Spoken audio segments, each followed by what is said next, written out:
An estimated 2 billion people, or 1/3 of the world's population, are infected with the bacteria that cause tuberculosis. One reason so many people are infected with TB is that it's spread through the air from one person to another.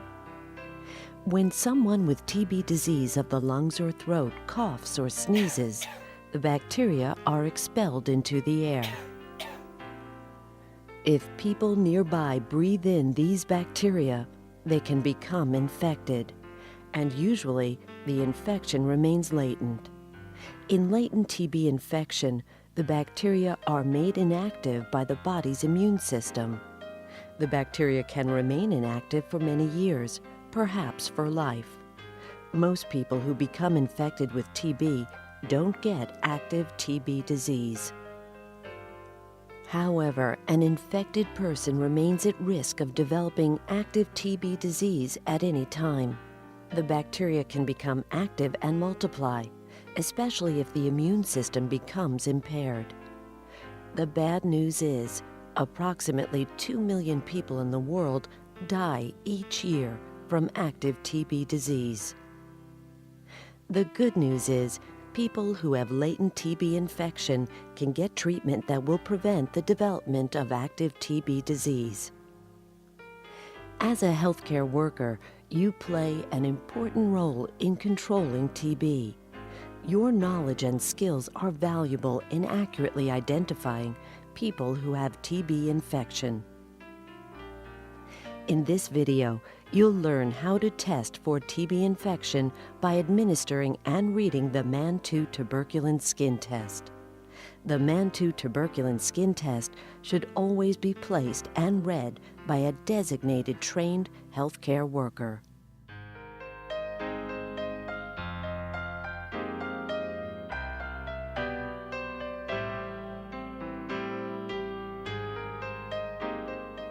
In the United States, the Mantoux tuberculin skin test has been the standard method for detecting latent TB infection since the 1930s.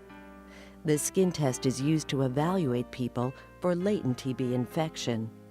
It's primarily used in two situations. First, it's used in contact investigations to test close contacts of people who have active TB disease. Second, it's used as part of targeted testing activities in various groups of people who are at high risk for TB, such as healthcare workers who serve high-risk clients, residents and employees of correctional facilities, and foreign-born people from areas that have a high TB incidence. The priorities for targeted testing of high-risk populations should be based on local epidemiologic data. Once you've decided who should be tested, then you can begin the Mantoux tuberculin skin test procedure. The two main parts include administering and reading the skin test.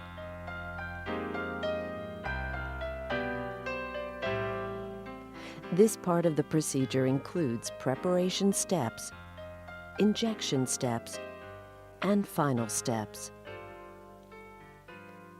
The preparation steps include collecting supplies, providing patient education, washing your hands, locating and cleaning the injection site, and preparing the syringe. When preparing to administer the Mantoux tuberculin skin test, make sure that the area for administering the test has a firm, well-lit surface and that equipment and supplies are ready. Supplies should include a vial of tuberculin, a single-dose disposable tuberculin syringe, a ruler with millimeter measurements, 2x2 gauze pads or cotton balls, alcohol swabs, a puncture-resistant sharps disposal container, record-keeping forms for the patient and provider, and a pen.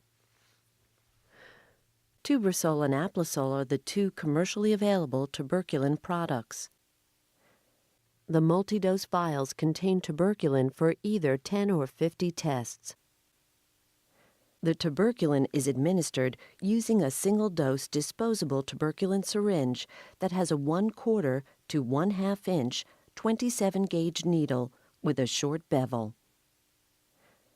In the United States, the Mantoux tuberculin skin test consists of an intradermal injection of exactly 1/10 of a milliliter, which contains 5 tuberculin units. Syringe and needle technologies continue to evolve to help prevent needle stick injuries. Institutional policy should determine which skin test device has been evaluated and approved for use by your facility. Look at the vial label to make sure the vial contains the tuberculin that you want to use, including the tuberculin unit strength. The label should indicate the expiration date. If it's been open more than 30 days or the expiration date has passed, the vial should be thrown away and a new vial used. When you open a new vial, write the date and your initials on the label to indicate when the vial was opened and who opened it. To avoid reducing the potency of the tuberculin, store it inside a refrigerator so that it remains between 35 to 46 degrees Fahrenheit or between 2 to 8 degrees centigrade. Also, store and transport the tuberculin in the dark as much as possible and avoid exposure to light. In certain settings, such as when you're in the field, you may need to use another type of cooling container to control the temperature and protect from light. After collecting supplies, the next step is patient education. You should sit so that you are both comfortable and facing each other. Discuss why the skin test is given, what is involved in the procedure, and when the patient should return for the test to be read. Explain that 48 to 72 hours after the test is administered, the patient must return to have the induration measured and evaluated. Make an appointment for the patient to return. If a patient can't return within the 48 to 72-hour time period, do not administer the test. Instead, schedule another time that allows the patient to come for both the test and the return appointment. It's also important to encourage the patient to ask questions and talk about any anxieties he or she may have about the test. That way you can answer any questions and ease any fears the patient may have. Consult local practice to find out how best to document informed consent in your setting. After providing patient education, you should wash your hands using an appropriate hand washing technique before administering the test or any other procedure involving patient contact. In certain field settings, it may be necessary to use other hand hygiene techniques. On a firm, well-lit surface, expose the patient's arm and slightly flex it at the elbow. The injection should be placed on the palm side-up surface of the forearm, about 2 to 4 inches below the elbow. Your local institutional policy may specify the right or the left forearm for the skin test. The area selected should be free of any barriers to placing and reading the skin test, such as muscle margins, heavy hair, veins, sores, or scars. If the patient has any of these at the site, then you should use the other arm or the standard alternative site selected by your institution. After choosing the injection site, clean the area with an alcohol swab by circling from the center of the site outward. Allow the site to dry completely before the injection. Because some of the tuberculin solution can adhere to the inside of the plastic syringe, the skin test should be given as soon as possible after the syringe is filled. Always follow your institution's standard precautions for infection control. Wipe the top of the vial with a new alcohol swab before drawing up the tuberculin solution. Pick up the syringe and be sure to fasten the needle tightly on the syringe by holding the cap and twisting it onto the tip of the syringe. Next, remove the needle cap. The needle bevel should be perpendicular to the flange of the syringe. If necessary, turn and tighten the needle to line up the bevel correctly with the flange. Place the vial on a flat surface. Hold the vial between the thumb and fingers, and insert the needle through the neoprene stopper. Invert the vial while keeping a firm hold on the syringe and plunger. The tip of the needle should be below the fluid level in the vial. Pull back on the plunger and draw out slightly more than the 1/10 of a milliliter needed for the test. Remove the needle from the vial. Hold the syringe in an upright position, then draw back slightly on the plunger. Tap the syringe lightly to break up air bubbles, then push forward. Expel all air and excess fluid from the syringe and needle, leaving exactly 1/10 of a milliliter of tuberculin solution in the syringe. The second step in administering the Mantoux tuberculin skin test is injection. You will inject the tuberculin, discard the needle and syringe, check that the skin test was administered properly, and repeat the test if needed. Stretch taut the selected area of skin between the thumb and forefinger. This provides a surface that is easier for the needle to penetrate. With the needle bevel facing up and the syringe flange parallel to the forearm, hold the syringe between your thumb and forefinger. The Mantoux tuberculin skin test is an intradermal injection. With the needle bevel against the patient's skin, insert it slowly at a 5 to 15 degree angle. The 5 to 15 degree angle is very important because this layer of skin is very thin. For an intradermal injection, the needle bevel is advanced through the epidermis, the superficial layer of skin, approximately 3 millimeters so that the entire bevel is covered and lies just under the skin. The injection will produce inadequate results if the needle angle is too deep or too shallow. When the needle is inserted at the correct angle, you can see the bevel of the needle just below the skin surface. Next, release the stretched skin and hold the syringe in place on the forearm. Grip the flange of the syringe between your first and middle fingers. Use your thumb to press on the plunger.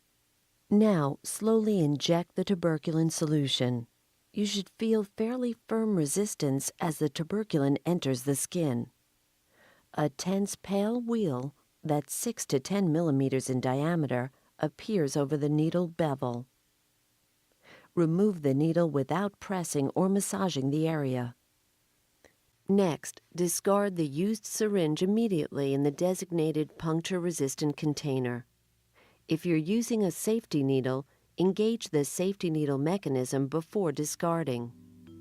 To prevent needle stick injuries, used needles should not be recapped, purposely bent or broken, removed from disposable syringes, or otherwise manipulated by hand. It's not unusual for a drop of blood to appear at the injection site, even when the needle is inserted properly. Should this happen, lightly blot the blood away with a 2x2 gauze pad or cotton ball. Do not cover the site with an adhesive bandage because the adhesive could cause irritation and interfere with the test. Properly dispose of the contaminated gauze pad. To determine if the skin test was administered properly, use the millimeter ruler to immediately measure the wheal at its maximum size. The wheal should be at least 6 millimeters in diameter. If the wheal is less than 6 millimeters in diameter, then the test should be administered again. The needle bevel may have been inserted too deeply or an inadequate dose administered. If leakage occurs at the insertion site, the needle bevel may not have been inserted far enough for the bevel to be covered by the skin. If the tuberculin test must be repeated, use another site at least 2 inches or 50 millimeters from the original site, or use the standard alternate placement site. You will need to indicate this alternate site when you fill out the record-keeping forms. The final step in administering the Mantoux tuberculin skin test includes washing your hands, recording information, reminding the patient about the return visit, providing patient education, and returning the vial to the refrigerator. In this step, immediately and thoroughly wash your hands. This step also includes recording information on the patient's chart and other record-keeping forms. Write the date and the time the test was administered, the name and manufacturer of the injected solution, the lot number, the tuberculin dose administered, the expiration date, the forearm or alternative site in which the injection was given, the site location if you repeat the test, the name of the person who administered the test, and the reason for giving the skin test. Since it's important for the patient to return within 48 to 72 hours to have the test result read, always remind the patient to return. Giving the patient a card with information on care of the site and the date for the return appointment may help serve as a reminder. Explain that mild itching, swelling, or irritation may occur, and that these are normal reactions that do not require any treatment. These types of reactions usually go away within a week. Explain how to care for the injection site after the test. Tell the patient to avoid scratching the site, keep the site clean and dry, and avoid putting creams, lotions, or adhesive bandages on it. Also mention that getting the site wet with water is not harmful, but the site should not be wiped or scrubbed. Finally, return the tuberculin vial to the refrigerator or other cooling container if you're in the field. In review, remember that when you administer the Mantoux tuberculin skin test, the preparation steps include collecting the supplies, providing patient education, washing your hands, locating and cleaning the injection site, and preparing the syringe. The injection steps include injecting the tuberculin at a 5 to 15 degree angle, discarding the needle and syringe properly, checking that the skin test was administered properly, and repeating the test if needed. The final steps include washing your hands, recording the information, reminding the patient about the return visit, providing patient education, and returning the vial to the refrigerator.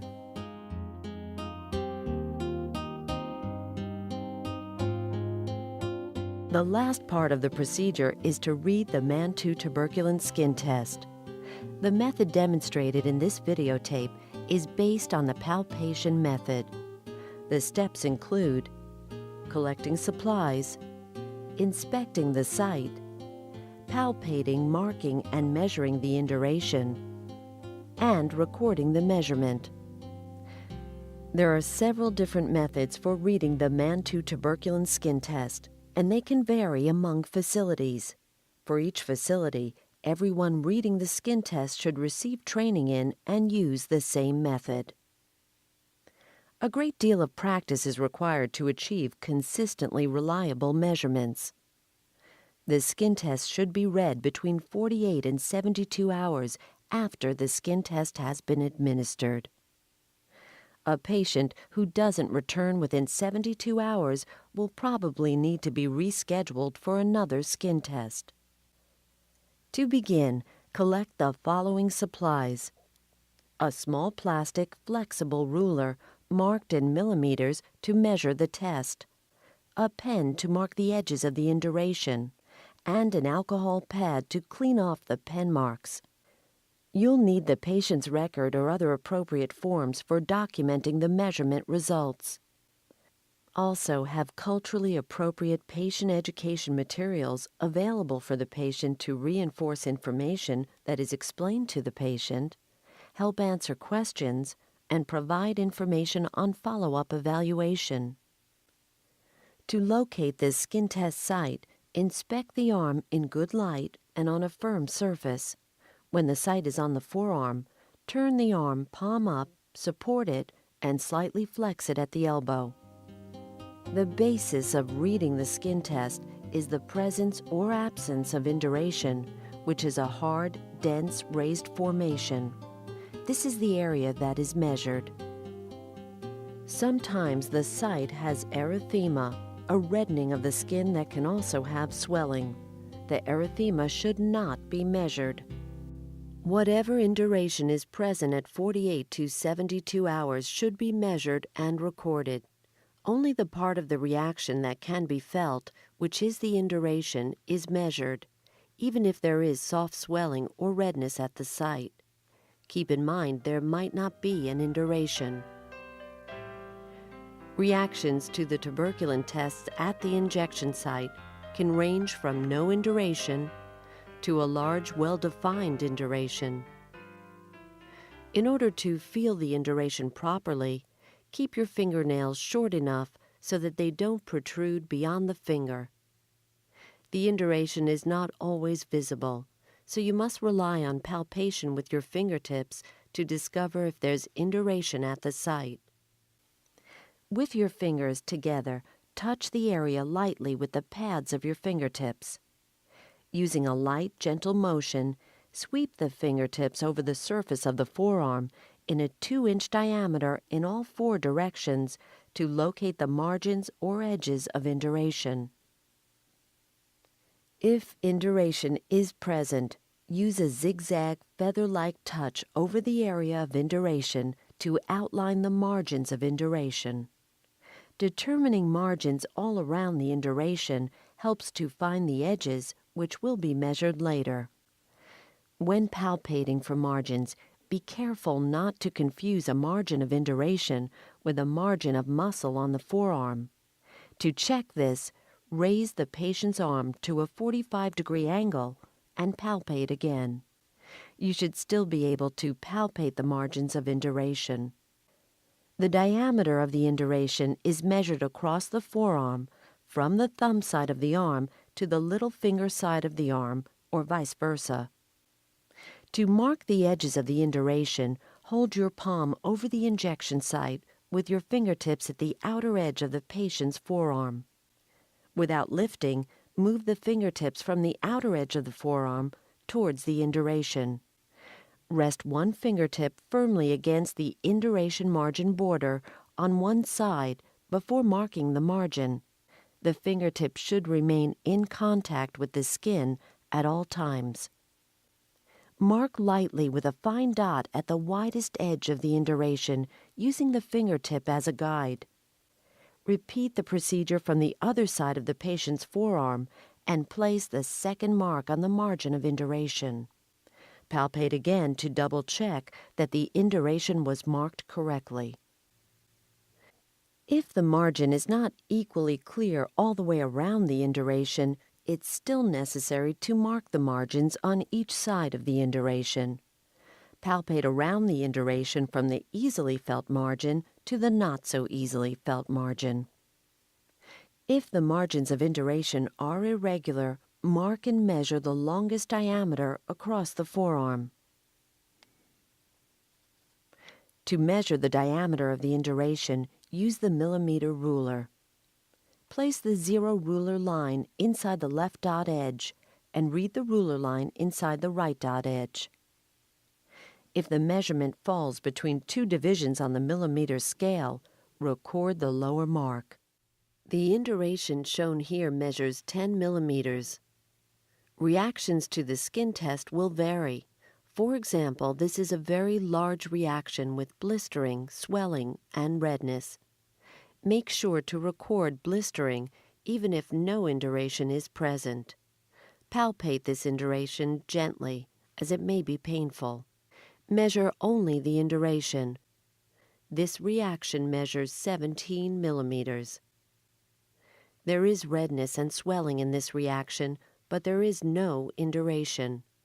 Because only the margins of induration are significant, the redness and swelling should not be mistakenly measured. Therefore, the measurement of this induration is 0 millimeters. Immediately after the test is measured, write the exact measurement in millimeters of induration on the patient's record. Do not simply record the interpretation of the results as negative or positive, and do not record the results in centimeters. For example, an induration that measures 3 millimeters should be recorded as 3 millimeters and not as negative. Additional information should include the date and time the test was read, the name and signature of the person who read the skin test, and the presence or absence of adverse effects. State or local policies may require additional documentation of adverse effects. Accurately reading and recording skin test measurement results is important and gives the healthcare provider useful information for evaluation. Results are often used as a baseline or as a comparison with past or future test results. The skin test measurement is then evaluated along with other factors for an interpretation that may lead to further diagnostic and medical evaluation and possibly treatment. Interpretation should be performed by a trained healthcare provider in accordance with institutional policies based on CDC guidelines. Check your institution's policy for evaluation and referral procedures. Reliable reading of the tuberkulin skin test requires a great deal of practice and adherence to appropriate steps for quality control. The steps in this method include standardization of procedures, training, supervision, and practice. This may include periodic standardized reliability testing. In review, remember when you read the Mantoux tuberculin skin test, you should collect the appropriate supplies, inspect the site, palpate the induration, mark the induration, measure the induration, not the erythema, and record the measurement.